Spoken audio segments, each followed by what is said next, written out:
ভাই এই এই চা বাগানের এইটার নাম কি? জাফলং চা বাগান। জাফলং চা বাগান, আচ্ছা আচ্ছা। এটা হচ্ছে গ্রিন টি নাকি? অরিজিনাল যেটা। আচ্ছা, এই গ্রিন টি এটার প্রাইস কত কেজি? 3500 টাকা। 3500, 3500 টাকা। কেজি। মাশাআল্লাহ, আলহামদুলিল্লাহ।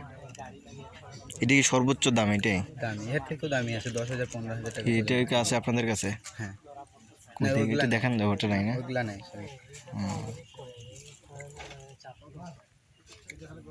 অরিজিনাল গ্রিন টি না? হ্যাঁ, এটার দাম 3500 টাকা কেজি। এই জাফলং টি বাগানে আরও চাপাতি বিক্রি করে আরও লোক আছে। ডায়াবেটিস কন্ট্রোল করে, মেদ, ভুঁড়ি কাটে, চর্বি কাটে, প্রেশার ঠিক রাখে, এগুলো আপনার অনেক। গ্রিন টির অনেক উপকারিতা আছে, এই জন্য এর অনেক চাহিদাও বেশি, এজন্য দামও বেশি। ভাই রেখে দেন, পরে নেব। অনেক লোক আছে জাফলং চা বাগানে চা বিক্রি করে। দুধ চরম চাই জন্য লাগিয়ে নিতে পারেন, ভালো পাতা খেয়ে এটা বেস্ট কচে পাতার গ্রিন টি যেটা বলে। আচ্ছা, থ্যাংক ইউ ভাই আপনাকে। আপনার নাম কি? যুগল। জোগাড়, আচ্ছা আচ্ছা, থ্যাংক ইউ।